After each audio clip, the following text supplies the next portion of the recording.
And we're live. All right. Episode of Gringo in Latin America. I think the best thing to do is just let you both introduce yourselves and tell us a little bit about your background and what you do. Okay, great. I'm Caitlyn. I'm Carlos. And we own a food truck together. We're also fiancés, and we're going on our 5-year anniversary with the business, with the food truck called Los Viajeros. And we actually had a pretty interesting start. Well, I mean, we used to work together. Yeah. So I was always waitressing, cocktail waitressing, bartending. I was in that field, but I was always in the front of the house. And Carlos is a firefighter by trade. And we got to a point where I had just left Bowery. Yeah. And I was thinking to myself that I really wanted to open something of our own. Financially, it didn't seem feasible, really. It was kind of a pipe dream. And then we had actually, I guess it was August of 2014. Was it 2014? Yeah, it was 2014. We went down the shore and we were celebrating my mom's birthday, and we cooked this big meal for everybody. And they're all like, "You guys need to be cooking for people. This is amazing." And my mom was the one who suggested, "Why don't you guys do a food truck?" And so the process started, and we just kind of did our research and looked into everything. It took us about a year to get everything lined up, and here we are. I mean, my story was slightly different. Like many people, I was kind of looking for a way to just make money, make extra money. Obviously living in New York is really expensive. So working as a firefighter just kind of wasn't cutting it, for me. Like I wanted a little more financial freedom. I worked as a paramedic on the side. Like that was like my side gig for years. Like I did it for like 15 years. Wow. And it was like 3 o'clock in the morning. I responded to a call, and it was like a little old lady, and her apartment was a mess. Like she was like kind of like a hoarder of sorts. Yeah. With me, I kind of just hit that point. Even like a lot of old timers will tell me, "Listen, you're gonna get burnt out. You just go into all these different calls and emergencies. Not a pleasant job, And I did. I got burnt out. And that night, that 3 o'clock in the morning, I said, "This is like my last shift." Wow. And I kind of made that decision then. And I was just looking for something to do. And we used to make fish tacos at home. And I was like, well, let me make them at the firehouse. They're really, really good. And I would see people just like literally like licking their plate almost. Like, and all they talked about was like, "Oh, can you make your fish tacos? Can you make your fish tacos?" And kind of at that moment, a light bulb kind of went off. And I was like, I could probably sell this taco, money off of it, And then that kind of snowballed into, "Oh, let's open a restaurant. But to open a restaurant, it was like a lot of money. Too much. Yeah. So then, like you said, her mom mentioned it, and silently sitting on the table, like a kind of like light bulb went off in my head. And I was like, maybe we should open a food truck. And we read books. There wasn't much actually as far as looking into it, like online, like typing in how to start a food truck. What are the laws and the construction, the requirements of construction, because every city is very different when it comes to like the type of construction that you have to, the requirements. So it took a ton of research, looking, finding stuff from the city, and eventually I found something that was like, I don't know, like 70 pages long, and it gave a breakdown on the construction, the rules, everything from New York, and that was it. And we just took off from there. We saved money, and we bought an old Entenmann's delivery truck. That's what the truck is. Yeah, it was an old Entenmann's delivery truck. We bought it in Long Island, like just right outside of Queens. There was a guy selling it. I knew right away as soon as we walked into the truck. We saw like 3 or 4 trucks that day, but I knew right away, I was like, this is it, you know. Yeah. It's just like, this is the truck. And yeah, and Wow. I had to figure out how to drive it, so Yeah. that was a little bit of an adjustment, but I Yeah. picked up. I mean, Yeah, Years of research, and then you're like, wait a minute, how do we even drive this thing? like, can I reach the pedal? Like, I remember sitting in it for the first time, and I was like, oh my God, we can't even adjust the seat. Like, am I gonna need a booster seat? Like, this is. And it was But it was in good. New York at that, you know, now you're driving this truck where everything is dependent on your mirrors and it's angles instead of like Yeah. turning like a normal car. It's a lot of angles. I haven't crashed it once, by the way. So that's pretty good. Well, so listen, that's incredible. One, to, you know, everyone talks about doing something, right? Everyone's stuck in a job, whether you're bartending, you're waitressing, you know, you're doing a thing that you're going to get burnt out. And, you know, for you both to just say, I'm going to do it, and then actually go do it is very, very rare. So my hat's off to you. And, you know, I do some events and I do some business with my wife. So I know how tough the dynamic could be. It's been a breeze, Walt. I mean, you both look happy. You got smiles on your face, but I understand how sometimes you just want to, like my wife, I know, just wants to destroy me. But you know, it takes a very strong a very strong couple, you know, to work together like that and live together and, you know, keep things going. So that's amazing. Yeah. That was something that wasn't fully thought out prior to opening. Good. You know what I mean? And I really think that if we actually knew what we were getting into, we probably would have been like, nah, maybe we should do something else. It's hard. And I think people don't even understand that. And they're like, oh, this must be so cool to work with your wife. And I'm like, yeah, it's cool. You know, but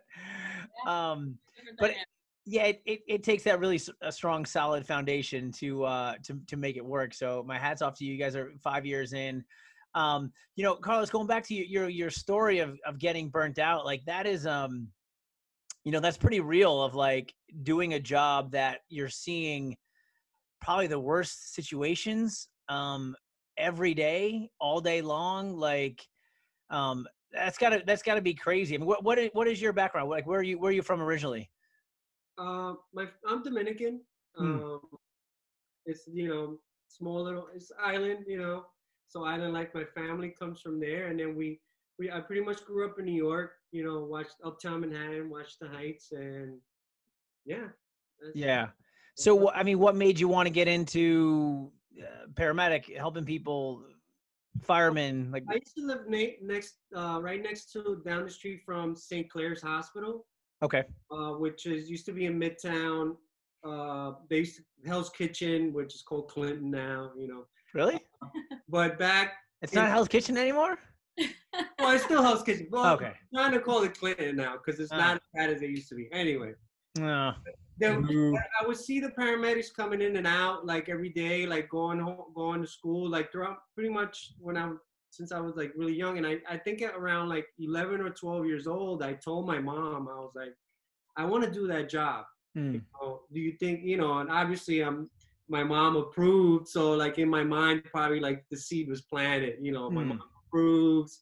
It looks like something I want to do. I like helping people. It looks really challenging. And like, and the paramedics that I used to kind of always see coming in and out of there, they always looked like, you know, they were enjoying what they were doing for the most part, you know. So it just seemed like something that I can do. I like an environment where I'm outside and everything is kind of different, you know, on a daily basis. I'm not always like in the same place at the same time always. So yeah, and that was it. So I did that, and like, just like I said, like one of the old timers told me, as time went on, and you know, you see the city, and sometimes you see good things as well. You know, I've helped moms give birth a few times. That was like a happy moment. You know, I've rescued people, like, and people cheered. You know, we had a guy under a car, and we like lifted the car off of him. Like,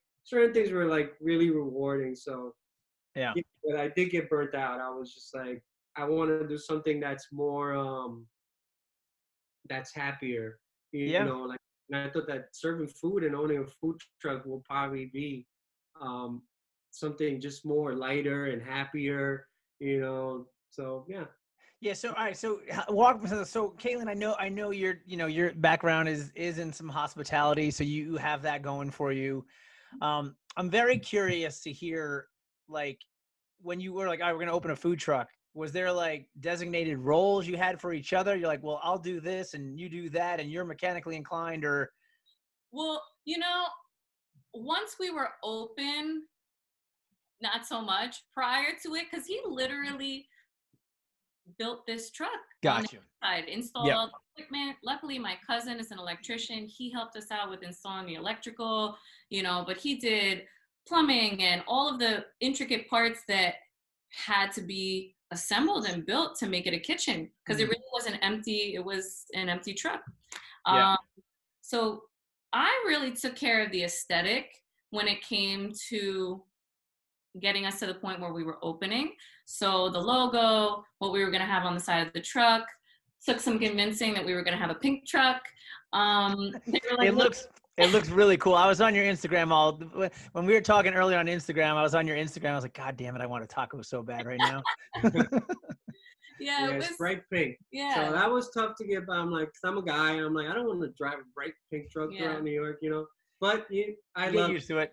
Yeah, I love it. I have 2 daughters. My whole house is pink and purple, man. It's part of the landscape now.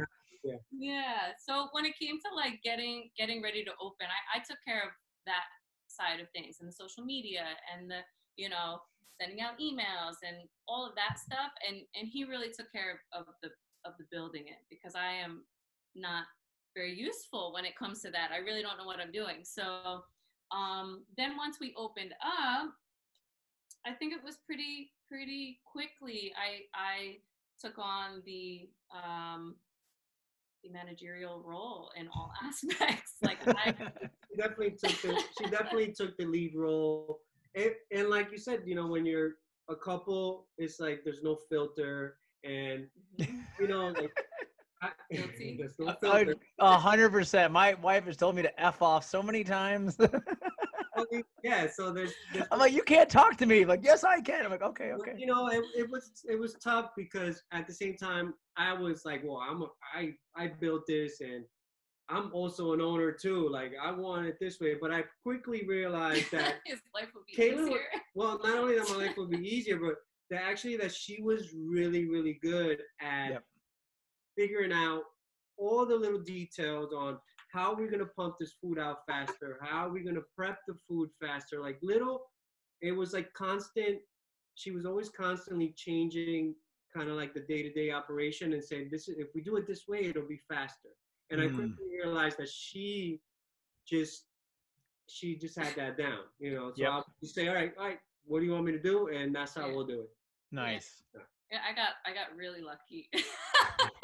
I got really lucky, because Carlos he's super understanding and patient, you know, which is needed in this whole figuring out process. It was all trial and error, all of it. Like, from the moment we opened our doors, we had gotten hired to, if you're familiar with the venue Uptown La Marina that was on Dykeman, Washington Heights area, right on the water. It was a beautiful venue. It was there for several years. But that was the first gig that we got hired for. So we had, I guess, the manager at the time had noticed the truck, because we were driving it in the neighborhood, probably to like get some supplies and finish up, you know, taking care of, you know, getting it to be ready to open. He saw the mural. He reached out. He was like, listen, come sit down. We'll chat. We'll figure out, you know, what we can do. And so Marina would get 3,000 or 4,000 people there a day on the weekend. Like, it was insanely busy. Every weekend they would have different events, but each event would attract 3,500 or 4,000 people. They had a full restaurant. They had several bars. So this was just going to be like a food vending option in addition to what they already have, just to help manage to feed everybody. Right. So we got really lucky as far as that goes, because it kind of gave us like a head start financially, where we go to this place where everybody was already there and they were already consuming, they were partying, they were drinking alcohol, and tacos was just like, that was it. you know, like people literally would shake the truck when we would close and scream tacos, like legit, like it was crazy. Yeah, it was insane. It prepped us for any other future events, lunch. You know what I mean? Because it was swim, and we had to figure things out. Like we had to serve 200 people in our first day. Yeah. Like by ourselves. I didn't even know where the freaking napkins were going at that point. It was like we had to figure things out, and we quickly learned that we had to also adjust our menu, because our menu was slightly different when we first opened. We're you know, about to open, and I think we were open one day, and we were like, we gotta condense the situation. So we had certain dishes that, let's say like the chicken dish that we have was going to be, you know, a chicken and rice platter, and we were going to do a salad, and we were going to do a sandwich, and we were going to do a taco. And we realized after the first shift, we were like, tacos and burritos, that's it. Like we need to like hold it. Yeah. We need to like, you know, transfer that chicken and rice dish into a burrito, transfer that sandwich into a burrito, and we you know, we learned very quickly what we needed to do. And the customers spoke to us, you know. And my uncle, when I spoke to my uncle like right before I opened, and that's exactly what he said. And I was telling him, oh, we're gonna sell this, we're gonna sell that, and he was like, why don't you do this? Why don't you sell what you're thinking you're gonna sell? But as soon as you open your window, the customers are gonna tell you what it is that you need to sell. So and it was Smart. Legit. After that first gig, we were like, it has to be tacos and burritos, you know. Like, we had like 7 different sauces that I was like, all right, we're bringing it down. 2 sauces, yeah. You have a green and a red. And we also had to recruit friends to help us work on the weekends. We were like, all right, who needs to make money? Who's available on the weekend? Like, we didn't have staff, and we were just literally every shift we were learning from, you know, the previous shift and making our adjustments, and the epitome of trial and error. Yeah. That's so cool. So I mean, it's Latin fusion, is that right? Yeah. So what why that? I know you were making fish tacos. I mean, why the Latin fusion? Like, you know, why that kind of menu? Well, my grandmother, part of my family is Cuban, so I guess throughout the years, like this recipe for ropa vieja, which is kind of like a shredded steak dish, because I knew that needed to be on the menu. And it's not Mexican, but we put it in a burrito, and we put it in a taco. You know, your chicken dish. The chicken dish is Mexican that that I've been making for years. I've been making this. The Mexicans call it chicken rajas. We call it la sabrosa.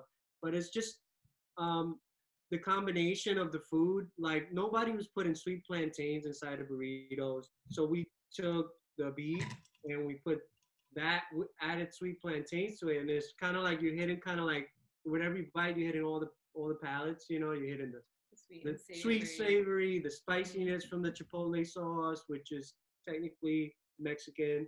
So that's why we say it's Latin fusion, because it's traditional rice, beans, and steak, and salsa verde or something like that. It's not. They're not like that. They're very unique to us.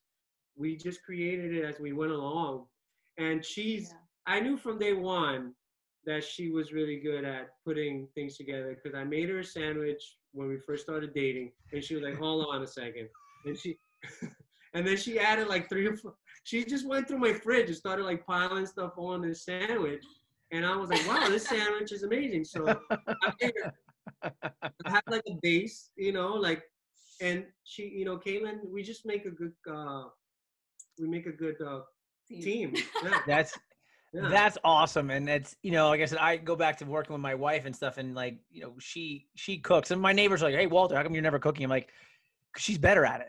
She's amazing. Like, if I'm going to cook, it's like literally like the basics. Like, you know what I mean? The sandwich is the basic and the food's the basic. Her for lunch will just go in the fridge and just pull out this and this, and then all of a sudden this amazing dish. Like, but I clean, you know what I mean? I'll do the other stuff that has to be done. So We to, complement each other. to hear you guys kind of doing the same thing where you start to recognize you're like, all right, well, I can fight you on this, or I'll let you do it because you're better, and then I'll just do this, and then we come together on certain things.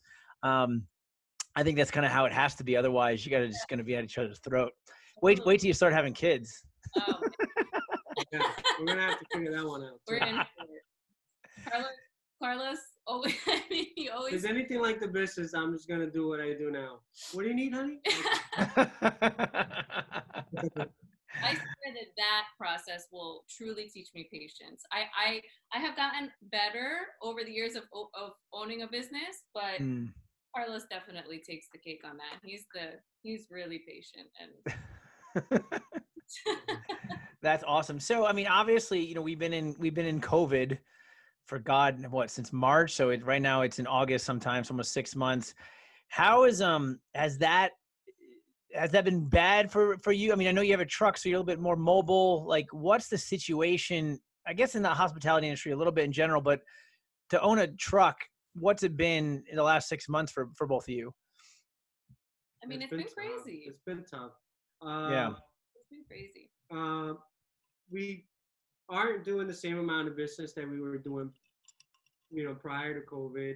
And we were closed from and March. We were closed for a couple May. months. We closed down for a couple months. We were just like.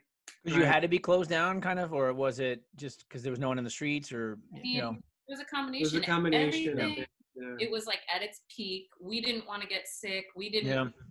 I didn't feel like we knew enough about really what was going on. Not that we know that much more right now, but I think it was just shock factor, and everybody was working from home, so there was no point on really going out, and nobody was out. I drove into the city and at like 7 a.m. and there was 2 cars on the road. It was like the most. I was just like surreal feeling, like I was in the city by myself, basically. And it was just one of those moments that I was like, let's just put, the good thing about owning a food truck is that you don't have the high overhead. So, we didn't have to pay rent. Thank God. Yeah. You don't have to pay rent. You pay the commissary, but that's a fraction of the, like you pay for a parking spot. It's like a parking spot. Yeah. You could plug the truck in and leave it. The refrigerator's running and stuff, but it's not like I had to come up with $20,000 for a space. Yeah.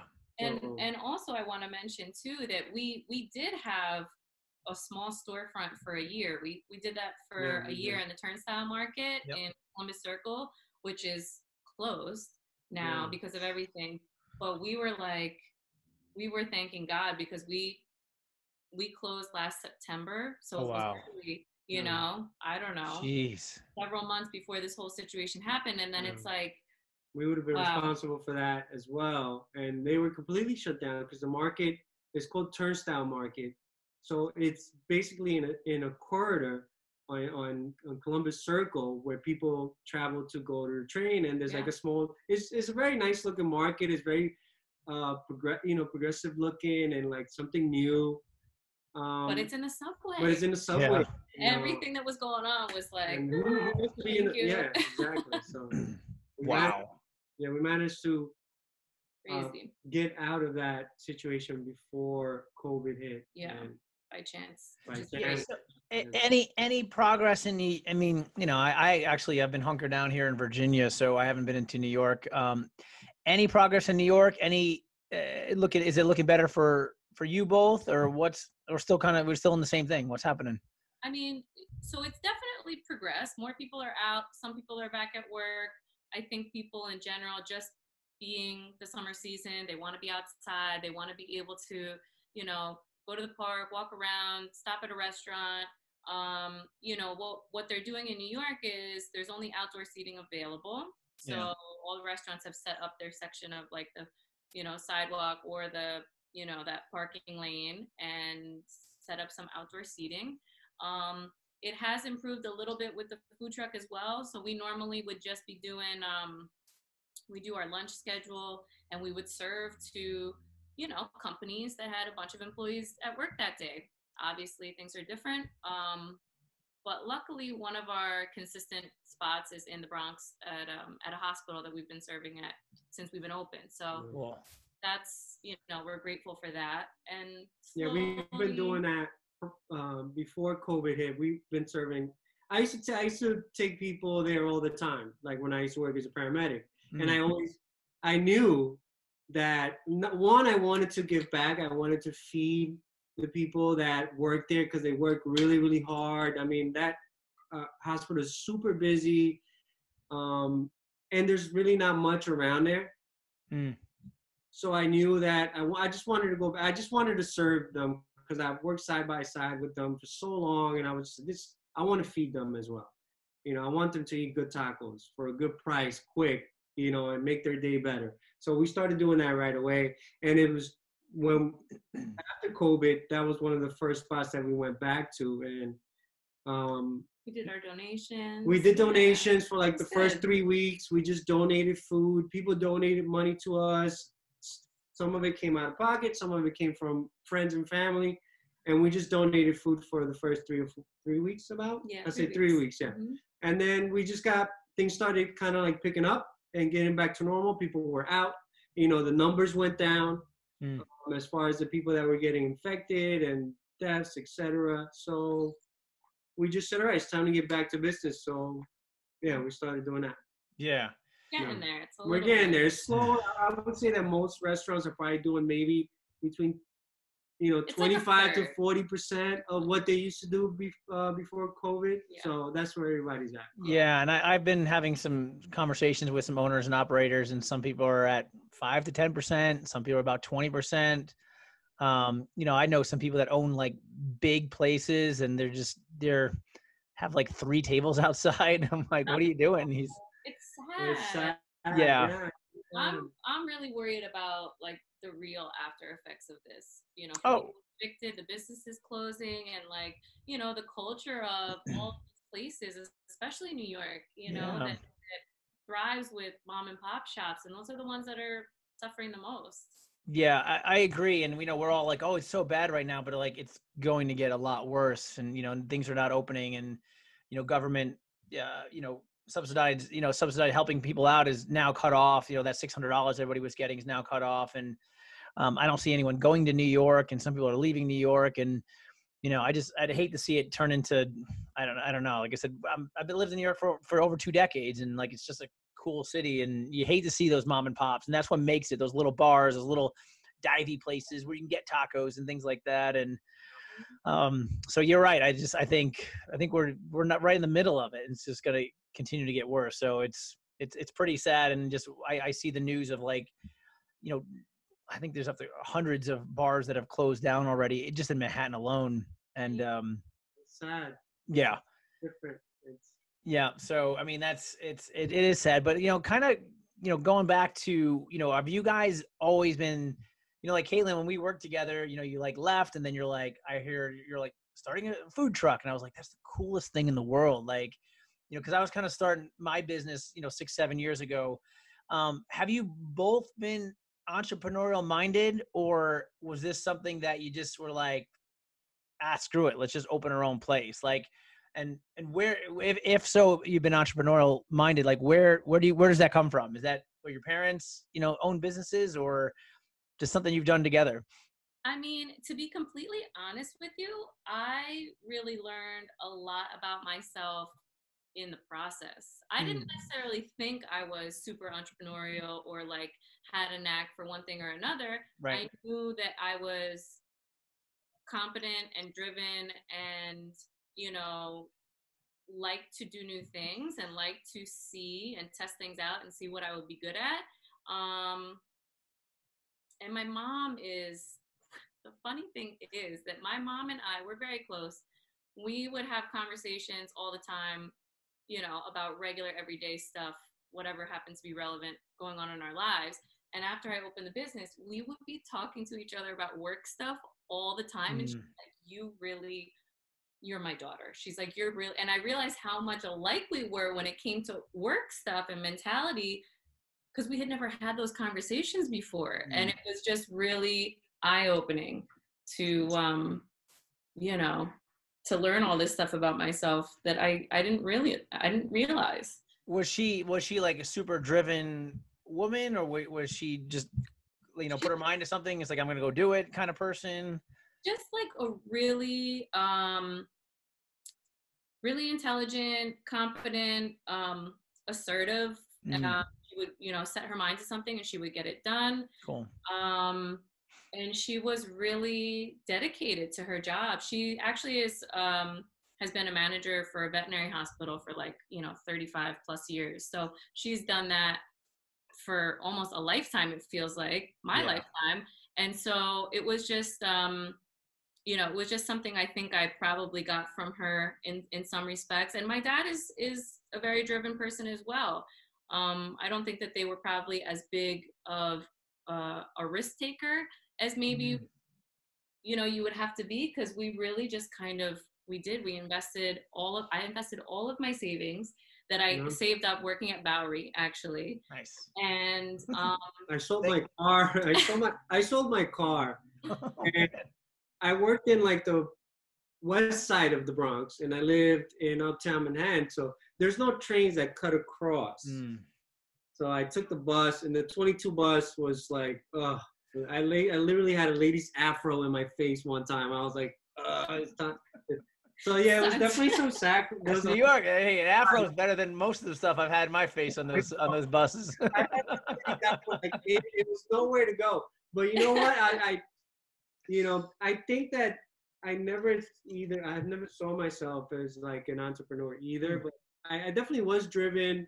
Once I put my mind into something, I definitely go after it. Like, full on. I went out to the fire department that way. I became a paramedic when I was really young.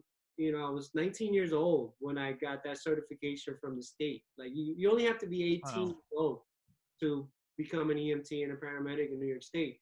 And by the time I was 19, I had this certification. So there was part of me that just did it out of necessity. Like, I needed to have money in my pocket.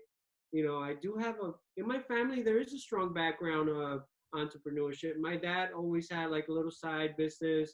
He does computer stuff. My uncle as well used to have a store, and he would fix like copy machines and stuff like that. My grandfather was also a business owner. So I now that you mentioned it, now that I think interesting. I come from it's in you. Yeah, it's in me. Yeah. And he's such a risk taker, that aspect, and like adrenaline junkie, and like just going for it is there were a couple of books that I've read in my life that kind of like, you hear this all the time. People read Rich Dad Poor Dad, and then like their life changes. And I read a book called The Dando Investor by this huge Wall Street investor who's made millions. And it was like, he said it best. I always have that in my mind, like a small risk, high reward. If I spend whatever, let's say $70,000, and it's gonna make me $500,000, do I take the risk? To me, that's a small risk for a really high reward. Right. I just looked at it that way. If we invest all this money and the food truck makes it, then great. If that, and I just use that in general for any kind of business that I'm always kind of thinking in my mind that I'm going to do. I'm like, if I invest, what's the reward? Right. Yeah. That's amazing. And it's, I think a lot of people think they're not entrepreneurs, but you just said it before, you both have like, you see a goal and you just go for it. You're going for it. Like this is going to happen. You just put your mind to it and just go for it. I think other people think to be an entrepreneur, I got to go to business school for like 11 years. And I got to do this, got to do that, Or you could read some books, set a goal, and go figure it out. And, I think nowadays with YouTube and the internet and reading books, like there's all that information is right there. I mean, you both bought a Entenmann's truck and just did it. There was no school there. You just had a little bit of hospitality industry and figured it out. It wasn't all like, like the food. We struggled with the food truck. Yeah. We built it. We did La Marina, and yes, it was a venue, but that was only during the summer. And we did like 4 or 5 weekends during that summer, which was nice because we got to make some. Yeah, but then once that was done, we had to go out in the streets and like we had to build Figure it out. You know, and it was like we started doing a Flatiron district, and we had like 15 customers, you know, and it was like, and I was just like, let's just keep coming back. I'm telling you, once they have a burrito and they go back to their office, they're gonna come back. Let's just keep coming and be consistent and be here every Tuesday and just keep. We had to be everything. We had to be salespeople at the same time. We had to sell people on our product. You know, we had to sell them. Like, yeah, I used to legit like see people walking by and like, you want to try this taco? Like, where are you going? Like, you're gonna get lunch there? Why? Like, this is where you want to be. And some people and little by little, it just. So it wasn't always like, oh, we opened the truck and we had a line of people, you know. It wasn't always like that. And also, after Marina, it was approaching fall and winter, which was cold, and it's a totally different ball game when you have a food truck because it's cold as hell. Nobody wants to really be standing outside waiting for food. But we had actually to like connect our other passion, which is dancing and music and going out. We ended up parking the truck in front of a nightclub that we used to go to in Brooklyn. And all the people would come out after partying all night and they would eat tacos and it would be like, they were so happy that we were there. You know, there was a night, I remember being there, it was like 7 degrees. And we were serving tacos at like 3 a.m. in front of Output in Brooklyn. And we were like, what the fuck, man? This is crazy. But it was one of those moments in the business where it was like, we're just selling enough to buy more and sell it again and just kind of try to keep building on what we had. And then summer comes again and we're back at Marina and we're getting our lunch spots in there. So it was a process. It was a lot of up and down. Yeah.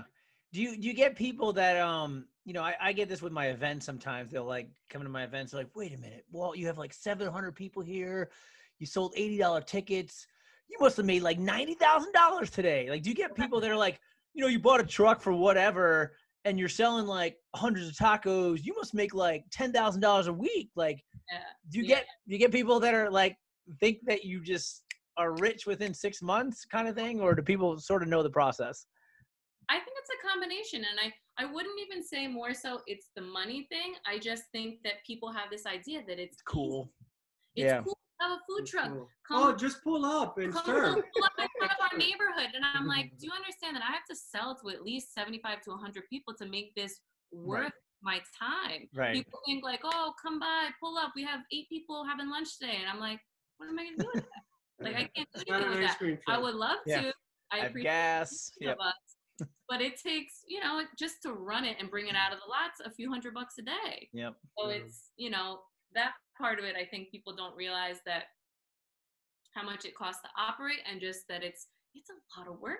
You know, I'm like lugging cases of plantains and I'm moving all the mats and I wash the truck and we're restocking stuff and lifting and moving and driving. And we used to do every single part of it, Walt, like from going to Restaurant Depot, getting all the food, picking up the truck, dropping it off, washing it, like every single aspect of a repair of, I mean, it was crazy, not to mention social media and answering emails and being on top of, you know, marketing and getting supplies and ordering this. And I mean, it was like, there was a moment where we were like, what did we get ourselves into here? Yeah. So you get yourselves into, how did you, I mean, you mentioned dancing and some events or parties that you used to do. How did you both meet? Like what, give me the quick backstory of that. We met dancing. You did? Yeah, we met dancing, and it was actually this cute little club in the Lower East Side called Sin Sin. And I know it. Do you remember it? Do you know it? Yeah, well, my apartment was on 7th Street between 1st and A, so I'd walk by it. So you remember? Yeah. You remember Sin Sin? Yeah. So we ended up meeting there one night, and it was funny because we had both. I was working at the Maritime Hotel at the time. And I was leaving work. I had gone to Cielo Little did I know he had gone to Cielo. We didn't meet there. We both left, went to Sinson, ended up meeting at Sinson, danced and laughed and talked like all night. And then he went to Miami he was like leaving for, you know, his vacation, like early that morning. So he was like getting his partying and going on vacation. And I was like, well, that was nice. I was like, I hope I hear from him. And shocked, he was like, he actually reached out to me while he was away. I mean, he was so sweet. We went on a proper date when he got back. Such a gentleman. I was just like, I mean, it was great. I've never been with somebody that's like Carlos. So it was really special. And, wow. And then we opened a business and all that shit. Actually, the first time I noticed her, I just heard her voice like in the background. I'm like, who is so loud right now? Like, who is this? I just hear like some girl like scream. It's over like the music. The music is playing loud. Yeah. I'm like, New York stories are the best. Yeah. And that was it. That was it. And one thing, you know, and we've been together ever since. 10 years. We're getting married in September. Yeah. Finally. We were supposed to be in June, but it got postponed. Yeah. Where are you getting married? You getting married in New York, or where's it all going down? In Jersey. We're going to do a venue, like an outdoor venue in Jersey. Venue. It was supposed to be a public hotel in New York, but just, you know, it was things gonna change. Be like, you know, the quintessential like New York wedding, New York hotel. It was really nice, but then COVID happened, and it's like. But you know, honestly, everything's been. It was almost like a blessing in disguise, because we really it shifted our perspective on everything. Yeah. And really kind of gave us that chance to rethink how we wanted to go about everything. So it all happened for a reason. Yeah. There you go. So all right. So what does the future look like for both of you? You gonna buy 7 more trucks? What's gonna happen? You know, I'm not sure. We're just trying to get through 2020. Exactly. I can't say maybe, you know, exactly what's gonna go on. I have an idea that, you know, I think if things pick back up to the normal pace of New York, then a second truck would be the option. But at this point, we just kind of have to feel it out and see how things go. You know, do more catering. So maybe shifting the business more to like the catering stuff versus selling on the streets to people that were going to work, because I think it's really going to change long term. I think a lot of people are going to telecommute, and if they have the option to work from home. So we're going to have to just adapt, you know, and maybe reinvent ourselves a little bit. You know, and that's an option, you know. We just got to see how it goes. Right now, we're just, you know, we're still heading into the city, and we're pulling up, and we're started some new locations. We started some new locations where there are more people, you know, like we used to serve in Dumbo, and Dumbo was super busy, but it was all tech companies. Yeah. You know, and now those tech companies aren't there anymore for now. So we can't do Dumbo really. It's really a waste of time. There's nobody around. Yeah. So we're doing other spots. We started doing Upper East Side, and that seems to start picking up. So we're just kind of rolling with the punches. You know, I do have to say that we have been really fortunate, and a food truck is mobile. Yeah. So if your one spot is not working, you can go somewhere else. That really is the beauty. That really is the beauty of the food truck. Yeah. Pack it up and just drive somewhere else, and that's it. You know? Nice. Well, that's cool. Listen, I appreciate both of you, you know, sharing your story with me, which has been pretty cool. Caitlyn, you know, you and I worked together for a while, so I know your work ethic. You're a hard worker and dedicated to what you're doing. So I appreciate that.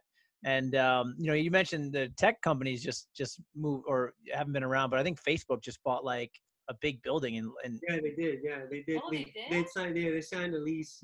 So that's when I read that, and I was like, okay, well, if people are you know, New York is New York. It's gonna bounce back. This happened 9/11 too. I mean, there were nurses trying to sell me apartments in down, but close to the Trade Center for like nothing. And I was, obviously I didn't have the cash to buy her condo at the time, but she was selling me like a 2-bedroom condo for $200,000.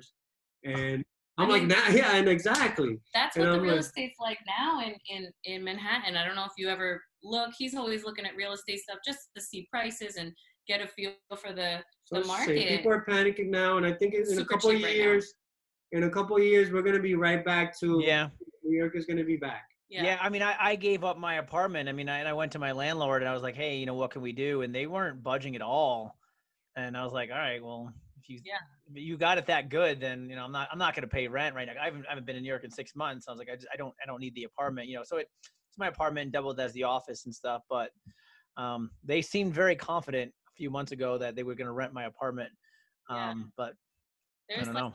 15,000 empty apartments right now in the city, something like in that ballpark. It's going to take this. Obviously, it's going to take some time. Yeah. Well, it's happened in the way I look at it is this has happened in the past. This is not the first time that the human race has gone through a pandemic, So it's gonna come. Yeah. It's gonna take some. It's gonna definitely change things. I'm sure. People have to reinvent themselves. The world has to change. That's for sure. Where it's gonna go exactly, I don't know. People still have to eat. So and people still want. In New York, people still want good food. They want it fast and they want it cheap. So there's always a market for that. That's very true. So very true. I love the optimism, and you're looking at it as like people still have to eat. So we have food. People are cooking meals for themselves three times a day, and then their kids and whoever. I mean, yeah. They're at their brink of having a So where can people, if you can, just tell us where the website, what's the Instagram, and then is there a few routes that you could shout out that people can find you all at? Yeah. So the website is www.losviajerosfoodtruck.com.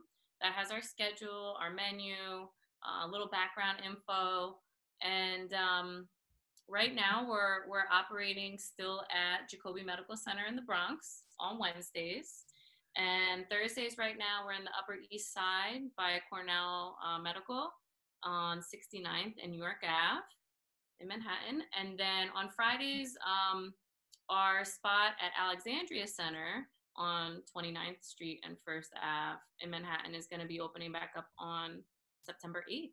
So cool. We will be back there as of then. Nice. Cool. Well, again, listen, I appreciate you both for taking the time and sharing your story. And, I love the entrepreneur story of just doing it instead of like, well, I got to go study for 15 years and then whatever. I'm the same way. I'm someone that's just like, well, my wife's like, what are we doing now? I'm like, we're doing this.